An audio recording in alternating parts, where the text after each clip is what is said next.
A encontrei encolhida no quintal dos fundos, tremendo sob a chuva gelada de dezembro, enquanto a família do marido brindava com champanhe na sala principal. Aquele momento despedaçou minha alma, e o que descobri naquela noite mudou nossas vidas para sempre. Deixe-me contar como começou esse pesadelo. Horas antes, eu havia pousado em São Paulo com o coração palpitando de emoção. Depois de meses trabalhando como fisioterapeuta no Rio de Janeiro, finalmente ia ver minha filha Helena. Queria surpreendê-la, abraçá-la e jantar juntas como nos velhos tempos, quando éramos só ela e eu contra o mundo. Peguei um ônibus rumo aos bairros nobres da Zona Sul, e enquanto observava as casas decoradas com luzes natalinas e famílias se preparando para a ceia de Natal, lembrei dos anos em que Helena corria feliz pelo nosso pequeno apartamento, pedindo para eu ler histórias antes de dormir. Mas algo me inquietava profundamente. Durante toda a semana tentei ligar para ela e suas respostas eram cada vez mais escassas e estranhas. Suas mensagens pareciam forçadas, como se alguém estivesse vigiando cada palavra que escrevia. Me convenci de que estaria ocupada preparando as festividades com a família do marido, Gabriel. Tentei acalmar meus nervos, mas uma mãe sempre sabe quando algo não está bem. Ao chegar no condomínio fechado onde moravam, o vento cortante de dezembro me gelou até os ossos. A casa era imponente, com jardins perfeitamente cuidados e uma fachada que gritava dinheiro e poder. Me aproximei devagar e olhei pelas enormes janelas da sala. Lá dentro, a mesa estava posta com porcelana fina, tender assado, salmão e taças de cristal que brilhavam sob o lustre. A família Silveira, os pais de Gabriel, sua irmã Patrícia e seus filhos adolescentes, riam e brindavam junto à lareira, mas Helena não estava em lugar nenhum. Franzi a testa, procurando-a desesperadamente com o olhar, quando ouvi algo que me gelou o sangue, um gemido fraco, quase perdido entre o som do vento e da chuva que começava a cair. Meu coração parou. Me virei para o quintal dos fundos e lá estava ela. Helena, encolhida debaixo de uma árvore, com apenas um casaco fino, o cabelo encharcado e os lábios roxos de frio. Seus olhos, que antes brilhavam com vida, agora estavam inchados e vazios. Helena! Gritei com a voz quebrada pelo desespero. Tirei meu casaco e corri até ela, cobrindo-a com toda a urgência de uma mãe que vê sua filha em perigo. Seus ombros tremiam sem controle, sua pele estava gelada como mármore. A levantei nos braços e ela mal conseguiu sussurrar mãe antes de desabar contra meu peito. Enquanto isso, lá dentro continuavam as risadas e o tinir das taças. A família celebrava no calor de seu lar, enquanto minha filha se congelava sob a chuva como um animal abandonado. Helena se agarrou a mim com as poucas forças que lhe restavam. Não era só o frio que estava a matando. Eu podia sentir como seu estômago roncava contra meu peito vazio, fraco. Estava exausta, sem forças, como se a tivessem deixado ali não só para castigá-la com o clima, mas também com a fome mais cruel. A carreguei nos braços e avancei decidida até a porta principal. De dentro vinham risadas e o aroma de tender recém-assado. Meu sangue fervia de raiva. Como era possível que essas pessoas estivessem desfrutando de um banquete enquanto minha filha morria de frio e fome em seu próprio quintal? Bati na porta com força. 1, 2, 3 vezes. Ninguém respondia. Bati mais forte, até machucar os nós dos dedos. Finalmente se abriu. Sônia, a mãe de Gabriel, apareceu com uma taça de champanhe na mão e um sorriso falso pintado nos lábios. Era uma mulher elegante, daquelas que viveram a vida toda no conforto, mas seus olhos tinham uma frieza que me deu arrepios. Ah, Vera, que surpresa! Disse com tom meloso e condescendente. Por que não avisou que viria? Olhei diretamente em seus olhos, sentindo como me ardia a garganta de tanto conter a raiva que me consumia por dentro. Se tivesse avisado, a senhora acha que teria conseguido ver isso? Respondi apertando Helena contra meu peito, apontando para seu estado deplorável.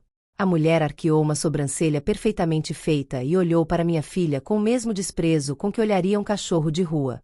Não exagere, Vera. Ela só saiu para tomar ar fresco. Sempre tão dramática, mãe e filha iguais. Nesse momento, Gabriel apareceu atrás da mãe. Vestia uma camisa de seda entreaberta e carregava uma garrafa de vinho tinto na mão. Seus olhos estavam vidrados pelo álcool, e quando falou, sua voz soou fria, carregada de uma soberba que me deu vontade de esbofeteá-lo. Mãe, feche a porta. Deixe ela lá fora onde pertence. Sempre se faz de vítima para não ajudar com as tarefas de casa. Senti como Helena se encolheu ainda mais em meus braços ao ouvir essas palavras venenosas. Meu coração se partiu em 1000 pedaços, mas minha raiva cresceu como um incêndio impossível de controlar. Quero que me diga algo nos comentários. De que país você está ouvindo minha história? Escreva, me dará muito prazer saber que não estamos sozinhas nessa luta. O que aconteceu depois foi ainda mais devastador. O comentário de Gabriel foi como uma punhalada direta no coração. Deixe ela lá fora onde pertence, havia dito, como se Helena fosse menos que nada, como se não merecesse nem o calor de sua própria casa. A apertei com mais força, sentindo sua respiração fraca e entrecortada em meu pescoço. Não ia permitir que minha filha continuasse sendo tratada como lixo nem mais um segundo. Empurrei a porta com o ombro e entrei sem pedir licença.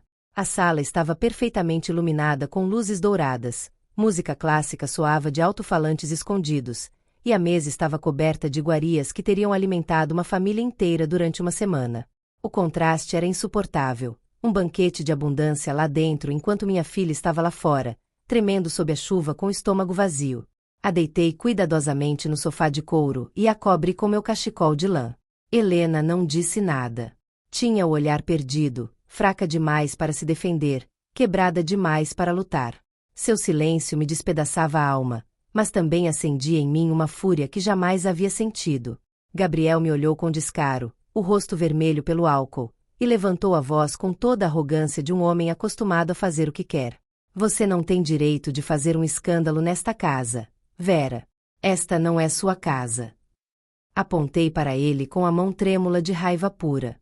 E você não tem direito de deixar sua esposa passar frio e fome no quintal do que deveria ser o lar dela. É isso que você chama de ser marido? É isso que você chama de amor? As risadas se calaram de uma vez. Todos os presentes me observavam com desconforto, mas ninguém se atrevia a dizer nada. O ambiente havia se tornado tão tenso que podia ser cortado com uma faca. Até que o pai de Gabriel se levantou devagar da cabeceira da mesa. Seu Antônio era um homem mais velho, com porte de alguém acostumado a mandar e ser obedecido.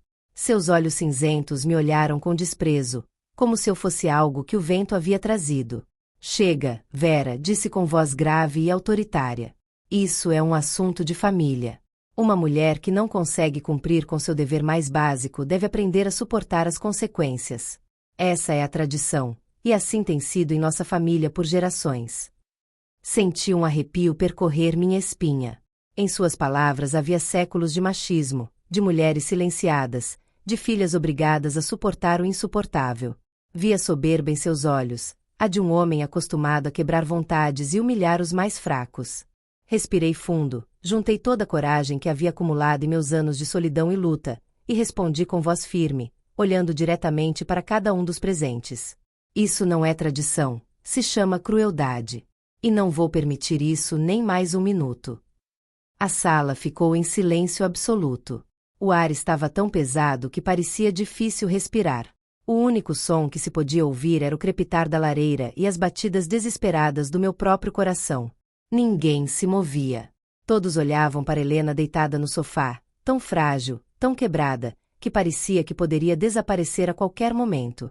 Eu estava de pé na frente dela como um escudo humano, disposta a enfrentar o que viesse. Então, Patrícia, a irmã de Gabriel, se aproximou com um sorriso venenoso que me deu náuseas. Era uma mulher da minha idade, mas que claramente havia vivido uma vida de privilégios e comodidades. A única coisa que sua filha sabe fazer é se fazer de doente, disse com voz ácida. Uma inútil que nem sequer conseguiu dar um herdeiro ao meu irmão. Para que serve uma mulher assim? Seus filhos adolescentes riram baixinho, como se estivessem assistindo uma comédia. A tia Helena sempre está de castigo, disseram em voz baixa, como repetindo algo que haviam escutado 1000 vezes naquela casa maldita. Isso foi demais. Me virei com sangue fervendo nas veias e explode. Chega! Como se atrevem a falar assim da minha filha? Foi assim que vocês a trataram todo esse tempo? Foi assim que a fizeram se sentir no que deveria ser seu próprio lar? Sônia, a sogra de Helena, deu um gole elegante de champanhe e murmurou com desprezo. Não exagere, Vera. Ninguém a maltrata fisicamente. Só que quando uma mulher não consegue cumprir com sua função natural, deve aceitar seu lugar na família. É simples assim. Cada palavra era como um tapa. Olhei para Helena, seus lábios ressecados, suas mãos geladas, seus olhos apagados como velas que haviam perdido toda esperança. E entendi que o silêncio da minha filha durante todos esses meses era a prova mais dolorosa de tudo. Ela havia desistido. Depois de tanto desprezo, tanta humilhação, tanta rejeição, simplesmente havia desistido. Dei um passo à frente e levantei a voz com toda a força que me restava. Isso não é questão de costumes nem de tradições familiares. Isso é violência psicológica. E não vou ficar calada enquanto vocês destroem minha filha pedaço por pedaço. Gabriel, ainda com a garrafa na mão, soltou uma risada seca e cruel. Violência. Sério que você acha isso? Ninguém encosta nela, ninguém bate. Só estamos fartos da fraqueza constante dela, dos choros, da incapacidade de ser uma mulher de verdade. Vi ele avançar em direção ao sofá onde Helena estava deitada, com os olhos vermelhos de álcool e raiva contida. Suas intenções eram claras. Ia arrastá-la de volta para o quintal. Naquele instante me coloquei no caminho, bloqueando sua passagem com todo o meu corpo. Mais um passo, o avisei com uma voz que não reconheci como minha, e você terá que se enfrentar comigo. E te garanto que não sou tão fraca quanto você pensa. A sala inteira ficou tensa. As luzes pareciam piscar. O ambiente estava tão pesado que era difícil respirar. Todos aguardavam o próximo movimento, como se estivéssemos numa partida de xadrez mortal. Eu sabia que aquela noite estava apenas começando, e que teria que lutar como nunca havia lutado antes. Gabriel parou na minha frente. Seu hálito fedia a álcool e seu olhar tinha aquela frieza que só tem os homens acostumados a fazer o que querem. Esta é minha casa e você não vai me dizer como tratar minha esposa, rugiu levantando a voz. Olhei diretamente em seus olhos, sentindo toda a fúria contida dos anos separada de Helena, de cada ligação onde ela me contava chorando que havia perdido outra gravidez, de cada vez que tentou esconder sua dor para não me preocupar, de todos os sinais que havia ignorado porque confiava que o amor a protegeria. Sua casa, disse com a voz mais firme que consegui. Aqui também deveria ser o lar da minha filha, e você a transformou numa prisão da qual ela não consegue escapar. Helena tentou se sentar no sofá, mas seu corpo não respondia. Estava tão fraca que mal conseguia manter os olhos abertos. Com um fio de voz, conseguiu balbuciar. Mãe, por favor, não torne isso mais difícil. Acariciei sua testa com ternura e respondi em voz baixa mas firme. Você não precisa mais ficar calada, minha filha. Não precisa mais proteger ninguém. Eu vou falar por você a partir de agora. Tirei meu celular do bolso com mãos trêmulas mas decididas. A família ficou em silêncio absoluto, me olhando com uma mistura de surpresa e desprezo. O que pretende fazer? Perguntou Sônia com tom zombeteiro. Ligar para a polícia? Na véspera de Natal? Exatamente, respondi com uma frieza que me surpreendeu. Vou denunciar isso pelo que é, violência familiar. Seu Antônio, com todo o seu porte altivo e ameaçador, deu um passo à frente. Seus olhos cinzentos me olharam como se eu fosse um inseto irritante. Você não tem ideia com quem está se metendo, Vera. Passei 40 anos nos tribunais mais importantes deste país. Tenho contatos em todos os níveis. Ninguém vai acreditar em você, e se insistir com essa loucura, te garanto que vai se arrepender. Escutei sem piscar, sem mostrar o medo que realmente sentia por dentro. Sabia que eles tinham poder, dinheiro, influências em lugares que eu nem conhecia. Mas já não me importava nada disso. Nada no mundo podia ser pior que ver minha filha destruída em vida, transformada num fantasma da mulher brilhante e cheia de sonhos que havia sido. Gabriel tentou arrancar o celular da minha mão com um movimento brusco, mas me virei rapidamente, colocando-o fora do seu alcance. Toque mais um dedo na minha filha ou em mim, o avisei com uma voz que não sabia que tinha. E não só vou te denunciar. Você vai enfrentar as consequências de ter mexido com a pessoa errada. O silêncio foi quebrado por uma batida forte na porta principal. Todos nos viramos para a entrada. Alguém mais havia chegado, e pela força das batidas, parecia que sabia exatamente o que estava acontecendo lá dentro. Era Marco, um vizinho de toda a vida que havia sido como um irmão mais velho para Helena quando éramos vizinhas no nosso antigo bairro. Agora trabalhava como assistente social, e sua presença ali não podia ser coincidência. Marco apareceu na entrada com uma expressão séria que eu nunca havia visto nele. Era um homem corpulento, daqueles que impunham respeito sem precisar levantar a voz. Seus olhos percorreram a cena, Helena desfalecida no sofá, eu a protegendo como uma leoa, e a família Silveira com caras de quem foi pego fazendo algo muito feio. Vera disse com voz grave. Recebi uma ligação anônima. Alguém reportou possível violência doméstica neste endereço. O silêncio na sala se tornou ensurdecedor. Gabriel tentou manter a compostura, mas o vi dar um passo para trás. Não esperava uma testemunha oficial, muito menos alguém com autoridade legal. O sorriso falso desapareceu do rosto de Sônia. Seu Antônio cerrou os punhos, claramente irritado pela interrupção do que considerava um assunto privado.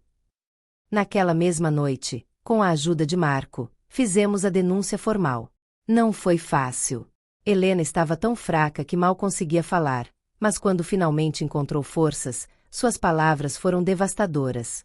Contou como por meses a haviam relegado a comer sobras, como a obrigavam a dormir no porão quando não se comportava adequadamente, como ameaçavam constantemente com jogá-la na rua se não engravidasse logo. Sabia que não seria um processo simples. A família Silveira tinha contatos em tribunais, advogados caros, e a capacidade de fazer as coisas desaparecerem convenientemente. O julgamento se estendeu por meses, cheio de desculpas legais, tecnicismos e manobras para atrasar tudo. Os advogados da família argumentavam que não havia evidência física de maus-tratos, que tudo era um mal-entendido familiar. O juiz finalmente concedeu o divórcio, mas a violência psicológica não foi completamente reconhecida. Disseram que faltavam mais provas, como se a fome, o frio, o isolamento e a humilhação constante não fossem suficientes. Helena chorou quando ouviu a sentença. Não perdeu completamente, recuperou alguns de seus bens e obteve uma ordem de afastamento, mas a sensação de não ter sido completamente ouvida doía profundamente. Apertei sua mão com todas as minhas forças, sentindo uma mistura de raiva e impotência, mas também uma certeza absoluta. Mesmo que a justiça escrita tivesse nos falhado parcialmente, Helena não estava mais sozinha. Os dias seguintes foram duros, cheios de incerteza e dor, mas algo começou a mudar gradualmente. O depoimento de Marco, junto com as fotografias médicas e os relatórios psicológicos de Helena, começaram a circular nas redes sociais. As pessoas começaram a se indignar, a apontar a crueldade da família Silveira, a fazer perguntas desconfortáveis sobre seus negócios e sua reputação. Embora legalmente não tivéssemos conseguido tudo o que esperávamos, socialmente começaram a ser apontados e questionados. Seu prestígio na comunidade desabou como um castelo de cartas. Marco permaneceu por perto durante todo o processo. Levava comida caseira, livros e, acima de tudo, palavras de encorajamento para Helena. Eu via como sua presença constante devolvia aos poucos um brilho que eu acreditava perdido para sempre. Não estava ali só por obrigação profissional. Estava porque nos valorizava de verdade, porque Helena havia sido importante para ele desde que éramos jovens, e porque acreditava que todas as mulheres mereciam ser tratadas com dignidade. Com o tempo, muito lentamente, Helena voltou a sorrir. Não com a força e espontaneidade de antes. Essas feridas levariam anos para sarar completamente. Mas sim com uma luz nova, uma que havia nascido de saber que podia sobreviver ao inferno e sair do outro lado. E eu agradeci à vida, ao acaso, ao destino, por me dar coragem naquela noite gelada de dezembro quando cheguei sem avisar e pude interceder por ela. Porque prometi que ela nunca mais estaria sozinha, e essa promessa mantenho até hoje. Agora Helena mora comigo novamente. Estamos reconstruindo nossas vidas, dia a dia, abraço a abraço, conversa a conversa. E embora o caminho seja longo, sei que juntas podemos enfrentar o que vier. Porque o amor de uma mãe não conhece limites, e quando alguém machuca nossos filhos, somos capazes de mover montanhas para protegê-los.